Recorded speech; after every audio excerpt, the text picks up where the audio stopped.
There's that, yeah.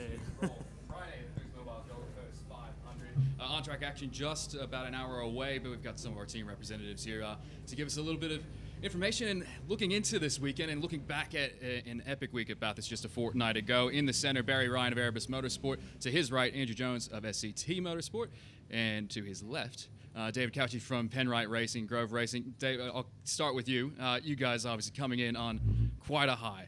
Bathurst 1000 win, incredible event, incredible race, which is what has been the environment in the Grove Team Workshop over the past week and a bit. Yeah, it was obviously an amazing race for the team, an amazing achievement. Really proud of everyone there, and a huge amount of effort's gone in from a lot of people. And just so proud of everyone, and to see Brenton and Stephen Grove and the Grove family, something they've dreamed of for a long time, and all the investment they've put into the team and the work they've put into the team, for them to experience that, and all the young guys and girls in the team that have never won a Bathurst before. It was just one of the best feelings in the world. So so proud of the team, but also for the sport. Barry and I were just having a chat to see all those young drivers up there putting on just driving that is best in the world, in one of the toughest circuits in the world, in some of the worst conditions you'll ever get. That's just a testament to our sport and the quality of all the teams in pit lane. I think that's just a true demonstration of the level of this sport and how high it is these days.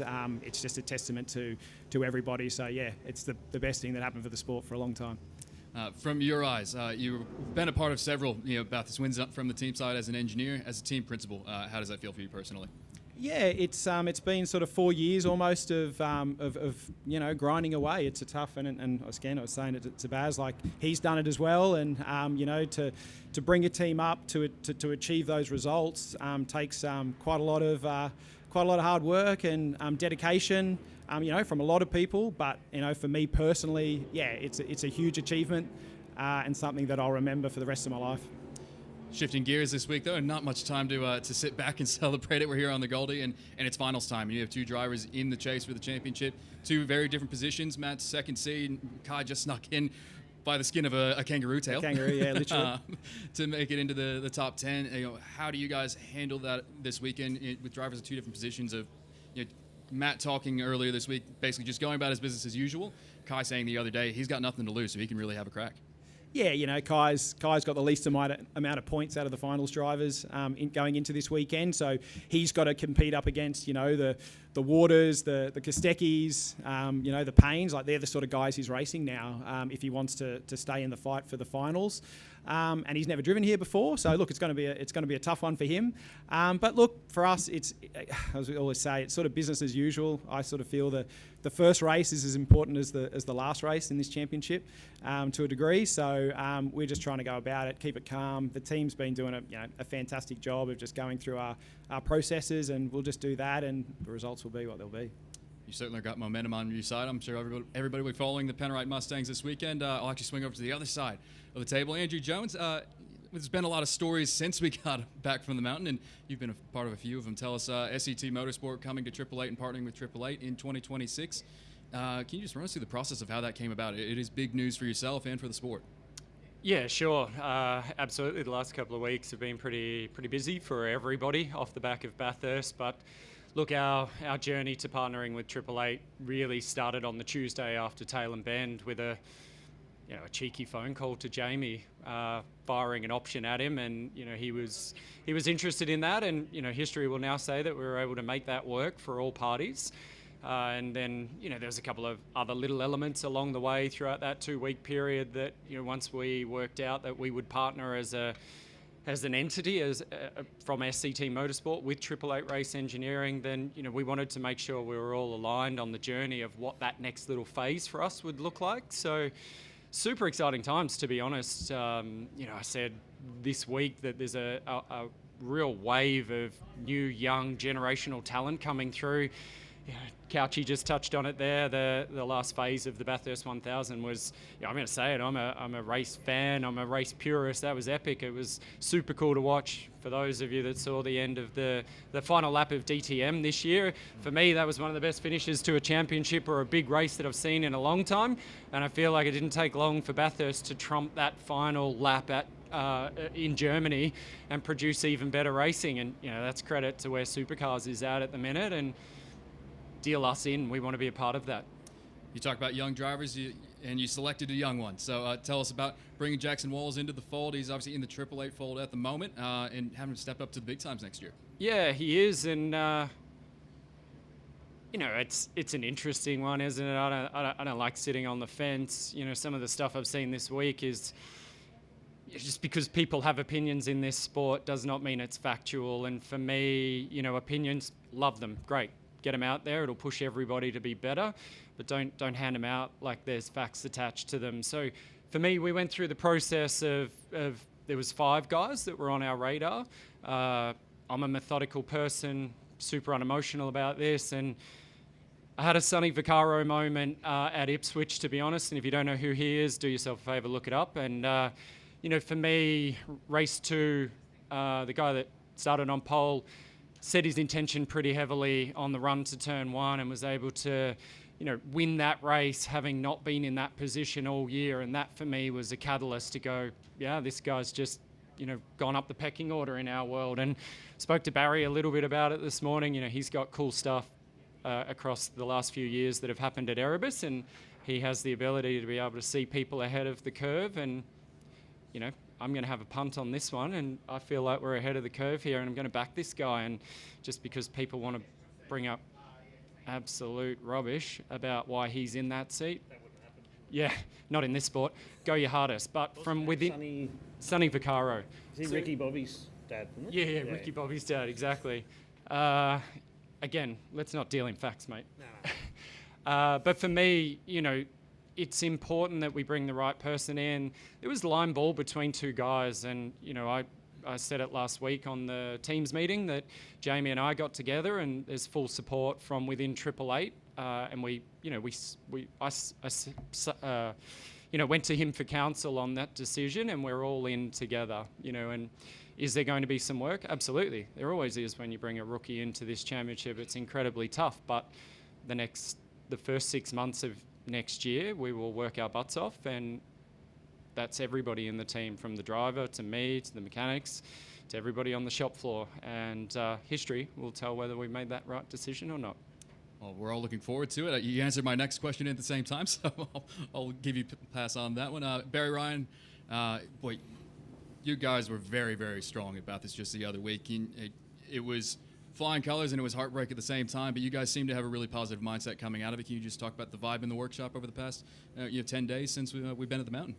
Yeah, it's been really positive. It's been really positive all year, really, but not a lot of people believed. They thought I was all talking shit when I said we could go there to win, and I had no problem thinking that, especially after Tail and Ben. But even before Tail and Ben, the drive from Wayne, mainly the engineer on Cooper's car, he's been all year. We're gonna set ourselves up for Bathurst, because he knows that's what I like to do. And we're focused on every race the same, but Bathurst is always just another level. And we knew Jobe and Jared could do it, and we just had to give them the opportunity. And both of them shone really, really strong in both races, and actually amazed me. Like I had the expectation they could do it, but I didn't think they'd get to the level they got to so quick.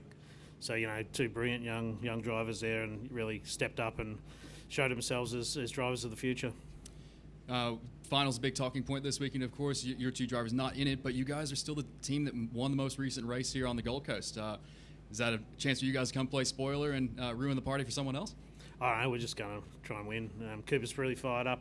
I think 2019 he drove here in a Porsche and he won by the end of the weekend. He sort of worked the track out, but it's going to be tough for guys like Kai that haven't been here. But I think Matt Payne coming here the first time really went well. So I think it's a track, if you really attack it and you're really positive about where you're at as a driver, you can go well. So I think Cooper, he's really fired up to get a good result after Bathurst. He doesn't care about the finals. He just wants to get his own results. So do we. And Jack was really strong here last year, qualified 3rd on the Sunday. And yeah, so he's really fired up to probably to prove to us that we should have kept him. Or, the relationship should have continued. But yeah, we're happy where we're out there, and Jack's happy with what he's doing. So we just want to see Jack. He's always got a smile on his face, but by the end of the year, I'd love to see him on the podium. Absolutely. You talk about these young drivers. I mean, everybody has here so far. There's always a bit of conjecture about the Super 2 car to a Gen 3 supercar over the past couple of years, but But the ones that you've picked out have taken to it like a duck to water. What sort of what can you say? How do the Erebus drivers seem to get their head around this race car as well as they do? It's just race car drivers can race. It doesn't matter what they drive. If they're driving a go-kart on a weekend or a billy cart down a hill on a fun track, they'll work out how to go faster than everyone else. So the talent just comes. Like Jobe and Jared in that wet race. People say, "Oh, how do they not crash?" And you can't explain it. The talent comes out, and that's why they don't crash. So because they've got the ability to do it. So I don't know. You just can't explain it. You just see in their eyes sometimes. It's just it's a journey you see with a young driver, and you just know whether they've got it or not. I don't know. I can't explain it, but yeah, it's probably like Garry Rogers, RIP Gaz, but he was the same. He could just pick people, and he probably never knew how he did it either. But it was sometimes just the way they walked in the door, and they were happy to pick up a broom or whatever it was. There was something in their eyes that he knew. And Wayne, our engineer, there's one question he likes to ask him when he first meets them, and if they answer that right, he knows they've got it. So, what's the question? No, I can't say that. That's Wayne's question. I was hoping. But a great point. Before I hand it off to the journalist here, you talk about Garry Rogers, obviously a huge loss for the sport this week. You guys running windscreen banners on your cars this weekend. Can you just speak to the relationship that Erebus has had with Garry Rogers and team owner Betty Klemenko had with Gaz? Yeah, Gaz. I didn't really know him until probably 5 or 6 years ago, really. I knew of him, of course, but I never really had a relationship with him. But him and Betty, through the whole Mercedes thing, he was one of the team owners that really supported her as a female coming into the sport, and they got on like a house on fire and just to have a lot of banter and yell at each other and carry on. And really at the start of last year, when we had all our problems, Garry was the one that started texting me and saying, come around for a chat, and he was just really supported, and he got what the situation was. And he hit the nail on the head when I walked in his office, and and he was just I'll call him a 79-year-old bloke. When I first sort of stepped into his office last year and started chatting to him, he's been a mentor in that little period of helping me get through a tough time in my career in motorsport, and help Betty as well. And sort of when Betty was down, he'd send her a little text. Send her a little text. And a funny text I got this morning off Barry was actually from Gary's mobile, and he was impersonating Garry. And I'd love to read it to you. It was just classic, but I'll probably burst into tears. But no, he was just a guy I really enjoyed spending time with, even though it was only the last couple of years I got to do it. Yeah, one of many stories, I think, across the paddock with Garry, and a very great gesture from you guys as well to honour him. I'll open it up to the journalists in the room here for any questions for the guys. I guess, Andy, just to build on that, you actually raced for Garry. Any reflections on him from you? I did. Yeah, absolutely. For 3/4 of a season, I think that tells the story with Garry. He was a hard taskmaster, and some of the toughest periods in life produce the best lessons, don't they? And while as a young guy, that was a difficult period for me. We got over it, and I even sent my condolences through to Baz yesterday. And again, I think it's a private message, but the message I got back was, was beautiful, and we all moved on from that. And in my later years, Garry was super supportive on all fronts, and I think that's more of a testament to the guy, that he would just do a lot of work in the background without any need to tell people about it. He was just there supporting a lot of people, and particularly for me, the way things ended up with the racing side of it. But when I went into commentary, he was a huge supporter of mine on that front, and still was, till his passing. So look, ripper guy, funny man, and I wish, if this wasn't public, I would tell you some absolute ripper stories from when I worked in the workshop at Garry, like all young guys did. And to Baz and DC, this SCT 888 deal has obviously has implications for the pit lane with some 3-car teams now. How do you guys think that should be handled by Supercars? Just by the rules, and the rules are pretty clear that two teams, the 2 extra cars, are going to have to combine the points from this year, and that's where they'll end up. So they're not going to get dragged along. There's not going to be 6 cars sitting together at the front of pit lane. That's how the rules read, and I think me and Dave were talking about it before, so if somebody interprets it different, I'll be surprised. It's an interesting one, isn't it? Because out of this whole last week or few days, for me, I'm most surprised about how much energy has gone into the grouping of the cars and what my Christmas plans look like with Brad. To me, both of those are just operational, and they'll get sorted out. They're very clear cut. I don't know why there's such a big deal being made of it, to be honest. Yeah, I don't think the media's made a big deal out of it, but I think the rules are pretty clear. So Absolutely, it'll work itself out. the best should be without up the too front of much pit lane. emotion attached to it. Simple. And I guess, Dave, you've got 2 cars in the finals. There's a couple of teams there with 1 in and 1 out. Do you think there'll be any tactics played? Any concerns over how that might be handled this weekend? No, no one would ever play tactics in this sport. No, never. For sure. Yeah, it's going to be a really exciting event this weekend and for the next 3, because it's something that we've never done before as a sport, where we've got literally 10 cars that mathematically right now could win the championship. And yeah, it's probably, I don't know, never happened before with 3 rounds to go in the history of the sport, I think. So there's going to be some fun and games, and teams will play it to their best advantage, because that's why we're here. We're here to win the championship. So absolutely, teams are going to play games and drivers are going to play games, but I think bring it on and may the best man and team win. So long as supercars have got the balls to make decisions, and if people manipulate Yeah. the sport, that they do like NASCAR have done, and warn there's going to be big fines. So this shouldn't be able to manipulate the sport. That's simple.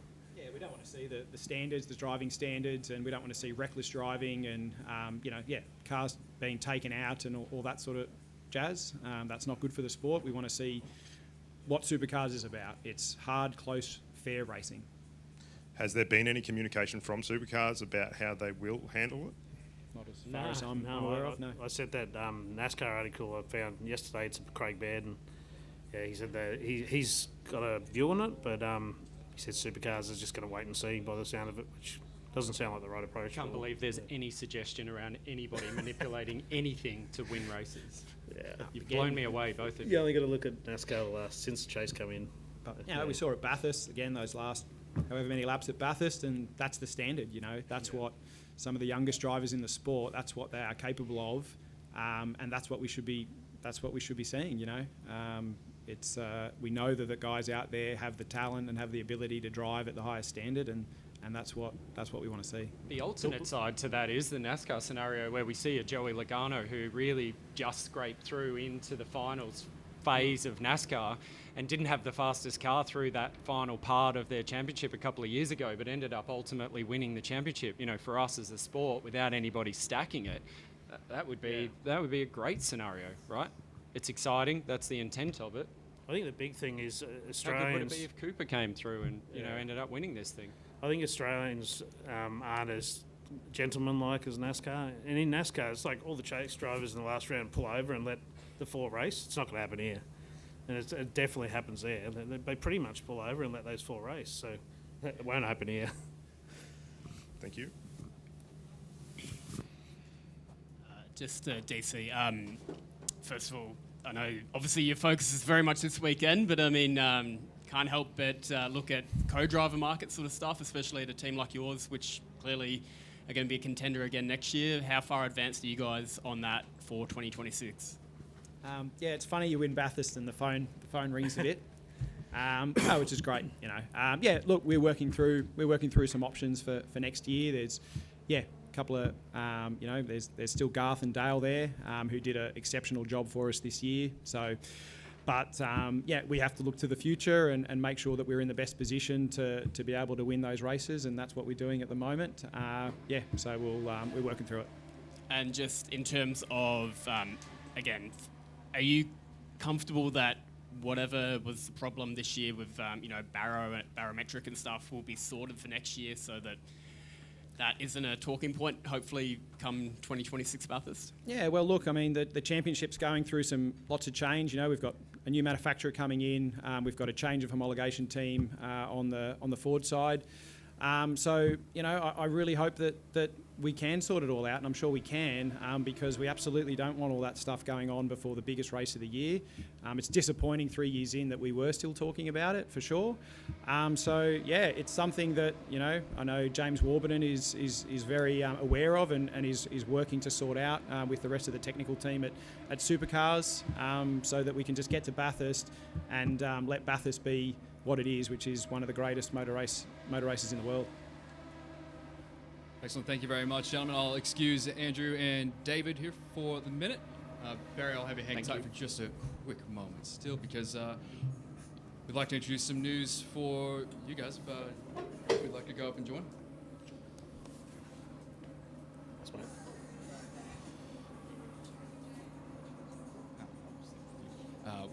Very quickly introduce, I know these guys need to get rolling again with stuff that's on track, but we'd like to introduce Jobe Stewart joining Erebus Motorsport for 2026. Young man, you're up to the big times. How's it feel?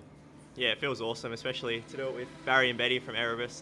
I joined Erebus in 2017 back in go-karts, and it's just been a long journey from then on. Barry's pretty much led me down this path to where I am now. So I can't be more grateful to everyone from Erebus, and I'm just keen to get into it.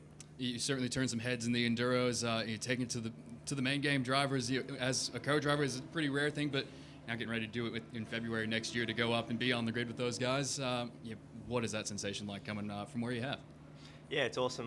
Both Enduros were great. The bend to get a top 10 in my first race with Cooper was awesome, and then Bathurst, to be in contention for the win. It's still crazy to think about it now. So yeah, it just gives me even more excitement for next year, especially to be working with Cooper. I never really worked with him in the past, but this year's been great just to get to know each other, and then to go again with him next year is just going to be amazing. Barry, you have a couple of pretty soft-spoken drivers that have a hell of a lot of mungo behind the wheel for next year. Boy, that's Erebus to a T, isn't it? Yeah, it's exciting just to see Jobe's journey so far, and he, like I said before, he exceeded our expectations in the last 2 rounds, and he's ready to go. So we've seen how he races main game guys already. So I think he just sees a helmet in the car in front of him. He doesn't see a name, so that's what you want out of your driver, and just give it his best. Thanks very much. I'll open up to these guys here. Anything here for Ben? Do you guys need to go?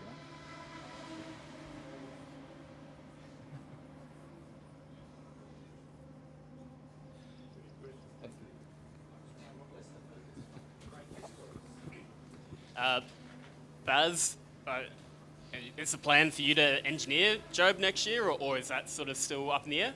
I'm still working through that, yeah. Like I've said all along, if we find someone that we think's ready, or we can get our data guy to be ready to engineer and do a good job for Jobe, we'll get somebody else. But if I'm still the best person to do it, a bit like Jamie's saying, if he's the best co-driver, if I'm the best guy to do it, I'll keep doing it, and I've actually enjoyed it. But Jobe might not want me, but I'll just do whatever's best for the team. And we've got a really good engineering manager in Wayne, so he'll help make the decision on that. And if we can get someone from another team or someone from overseas that's good that can replace me, well, great. But it's pretty difficult to just throw someone in the deep end, especially with a rookie. It was Aiden, I think, was it, the data guy? Yeah. Is he coming along well?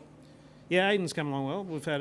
He's been car controlling a bit as well in the last few rounds, so he probably hasn't been able to progress as quick as we wanted him to, and he wants to. So, yeah, we'll just see. Yeah, it might be a mid-year introduction or something, but we'll do whatever's best for the team. You obviously brought in Cooper on a 2-year deal. Is that the same for Jobe? Oh yeah, it's probably a bit longer with Jobe, and we just want to make sure Jobe's here until he wins a few championships. So, yeah.